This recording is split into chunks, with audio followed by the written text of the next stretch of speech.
Seguimos en UPAO Noticias, edición mediodía, hoy aniversario de la universidad, 29 años de vida institucional. Son ya las 12:35 de la tarde.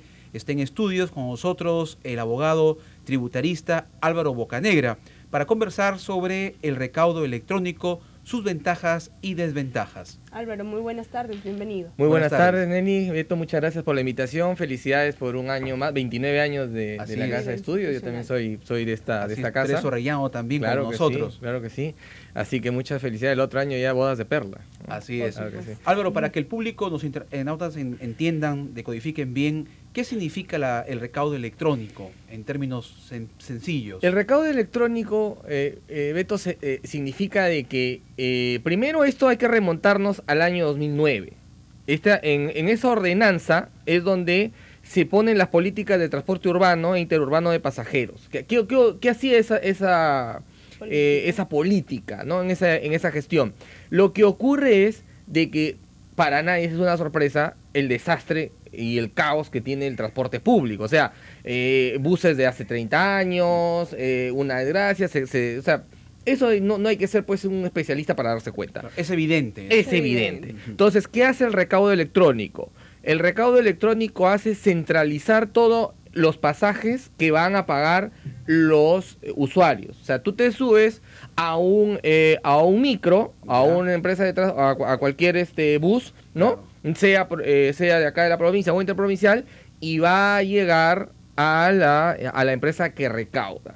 Hasta hace 2 meses, Graña y Montero Digital, ¿no? Pero esa es otra novela, ¿no? Porque claro, ahora ha sido vendido. Entonces hay ahí una cláusula específica, en la cláusula 11.6 del contrato que se le daba a la concesión, que lo prohíbe, a no ser que le dé la municipalidad la autorización para hacer eso. Pero bueno, entonces todo el dinero se va a una sola bolsa. Pero no solamente queda, o sea, no lo están poniendo como los transportistas, como que la municipalidad se va a quedar con todo o la empresa privada se va a quedar con todo. No, yo en este mismo set y en otras a nivel nacional y provincial he dicho que debe ser modernizado, y no solamente debe ser privatizado el sistema de recaudo, también debe ser el SEGAT privatizado. Pero lo que está mal es la forma en que se negocia. Entonces, ¿qué es lo que ocurre? Por ejemplo, no solamente es darle a la empresa estas situaciones de que recaude, sino que esto se va a ir a un fideicomiso. ¿Qué es un fideicomiso? Algo para que las empresas de transporte se modernicen. Entonces, al modernizarse van a poder financiar. Y es más, revelan los verdaderos ingresos que tienen los de buses interprovincial. Ahora, salen los del gremio de transportistas a decir de que muchas personas se van a quedar sin trabajo. Mentira. ¿Por qué? La modernización de un sistema genera otros puestos de trabajo. Me explico cómo va a ser eso, o qué ha pasado en otras realidades. Claro. En otras realidades, ¿qué ha pasado? Tú tienes un bus ahora que solamente te transporta 50 personas, ¿no? O 30 personas, de una manera cómoda. Ya como sardinas puedes meter hasta 70, ¿no? Y el cobrador va con todo el cuerpo afuera, ¿no? En el aire. En el estribo, como se dice. Eso pues eso es cavernícola. O sea, eso es cavernícola. Una ciudad que quiere entrar a la Organización de Comercio y Desarrollo, la OCDE, en el 2021, ¿no? Un país que quiere entrar a eso, ¿cómo no puede tener eso, pues? Entonces, esas deben de erradicarlas, sacarlas esos buses de 30 años, deben de evidentemente sacarlos. Ahora, esa gente tienes que ayudarla a cambiar su parque automotor. Tienen que ver maneras de financiamiento. A la empresa, en el sistema financiero se ha elegido el Scotiabank. Entonces, ¿qué es lo que va a ocurrir? Todo lo que la unidad 1 recauda, ¿sí?, va a estar marcado. Porque ahora, por ejemplo, los que son dueños de un micro, ¿no? Entonces, ¿cómo te van a un banco y le dicen, quiero cambiar mi bus? Muy bien, sus ingresos, no, yo cobro así y pago los derechos a la empresa de transportes y listo. Y todo o sea, no hay cómo reflejar y no eres una persona para que te den un crédito. Entonces, aquí lo que se va a reflejar es eso. Entonces, hay un por y hay cosas en contra, evidentemente, pero no solamente se prioriza eso, Beto. O sea, el sistema del recaudo es la idea del recaudo no es solamente, o sea, no solamente vamos a basarlo en que se va a cambiar los buses y listo, o sea, es todo una organización, buses que tengan, porque también... Modernos, de acuerdo al desarrollo de la ciudad. Exactamente. Y las repente rutas. también, cambiar el comportamiento de los mismos conductores, ¿no? Todo Por eso supuesto. cultural. Por Y supuesto. de la misma población que se acostumbre a dónde tomar Exacto, el bus. por ejemplo, tú acá, yo tengo varios amigos, se acaba respetar de los ir... paraderos, por ejemplo. Claro, por ejemplo, acá se han ido, se acaba de ir acá un entrevistado que es español, ¿no? Yo tengo dos amigos, yo estudié allá y cuando los invité para que vengan acá hace 1 año y medio, entonces ellos veían y se quedaban sorprendidos, ¿no? De que acá tú puedes parar el transporte público donde quieras. Tomarlo donde en quieras. la mitad de la cuadra, comenzando la cuadra o terminando la cuadra, donde tú quieras, ¿no? Así Entonces es. eso es de locos. Y es más, los buses no tienen, ¿sí? No tienen una inclusión, porque los buses tienen que tener para que suban unas rampas, para que suban los discapacitados. Claro. Entonces toda esa situación tiene que modernizarse y evidentemente pues no está ahora. Claro. Ahora, una pregunta, haciendo un paréntesis a esto que es importante, pero ahora, ¿quién nos garantiza, Álvaro, que esa recaudación, quién la va a fiscalizar? Exacto. Que no se, por el camino, ¿no? Se vaya por la Sin tangente. ser muy suspicaz, ¿no? Se tomen caminos equivocados. Esos son, como se dice, pues, detalles, ¿no? ¿Y de quién va a depender de importantes, eso? ¿no? Lo que ocurre es que hay una parte que se queda, se queda en no en la municipalidad, sino en la empresa.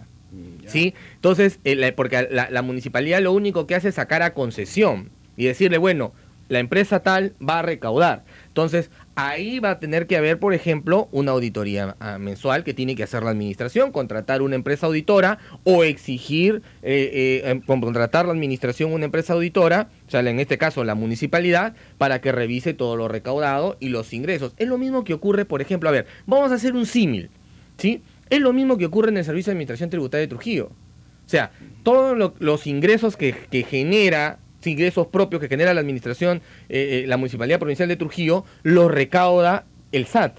Así es. Entonces, y el SAT le traslada ese dinero a la municipalidad, ¿no? Entonces, y son recursos propios. En este caso, ¿sí? Por eso te dije, era un símil, no es algo igual. Lo que ocurre es de que todos estos ingresos, esos servicios que dan, porque son las empresas privadas, o sea, porque son buses privados, son empresas privadas que se acogen, lo único que aquí se está concesionando, ojo, no es el transporte en sí, es la recaudación.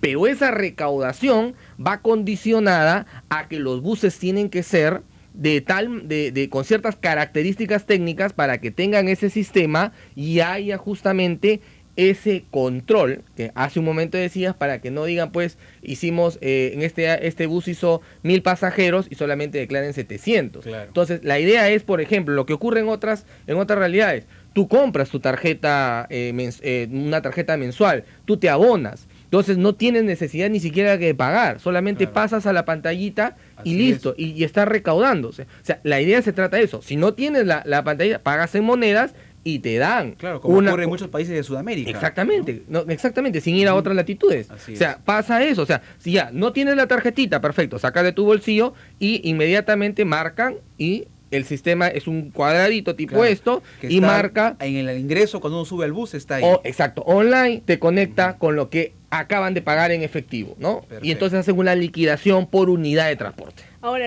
la pregunta, ya pasándonos al otro ámbito, ¿cómo va a beneficiar esto a los peatones, a los ciudadanos de a pie, a todos los trujillanos? ¿Cuál es el beneficio? Yo creo que la palabra directa sería orden, ¿no?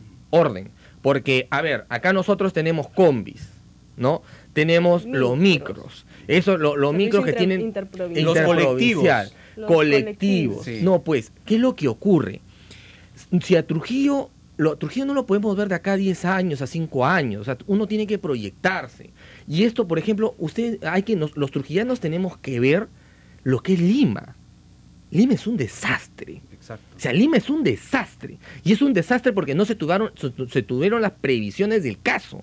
O sea, mientras tú tienes en otras... Mira, yo he vivido en el 2012 y en el 2013 fuera, y yo en un par de oportunidades en Alemania, en el metro de Alemania, claro, con la seguridad del caso y todo, en un par de veces, 3 veces creo, me encontré con el ministro de Economía que tomaba el metro. Y en Australia igual, en Austria, perdón, igual. ¿Por qué? Porque les parecía más inmediato, más rápido. Claro que estaba con su seguridad y todo el hombre, ¿no? Pero eso es, ¿por qué? Porque mientras más caótico y menos eficiente sea un transporte público, tú vas a preferir tener un automóvil. Y ese automóvil va a ocupar más espacio público, más vías, y por lo tanto te va a aumentar el tráfico.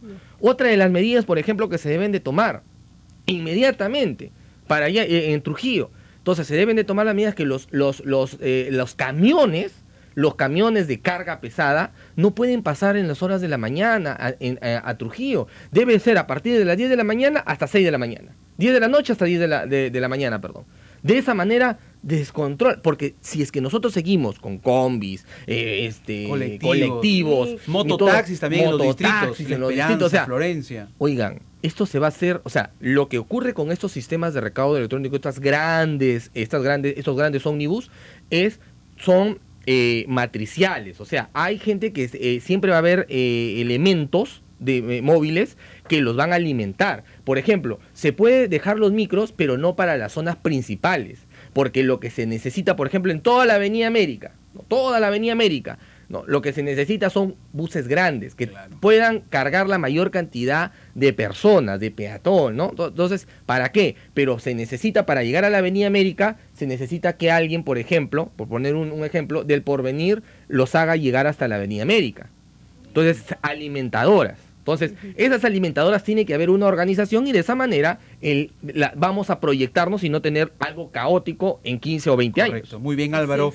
Ojalá, hay mucha expectativa, Nelly, ¿no es cierto? Por supuesto que sí. De que Trujillo ya pues se convierta en una ciudad moderna, ¿no? Como tú lo has mencionado, sin ir muy lejos, en países vecinos como Argentina, Chile, Colombia, tienen un sistema de transporte masivo muy ordenado, desde el aspecto cultural, que el conductor y tú como peatón subes y saludas al conductor, ¿no? Que eso dice mucho de tu educación como ciudadano, y más ahora pues cuando, como tú has dicho, el orden, que es lo principal. Vivimos una ciudad caótica, desordenada.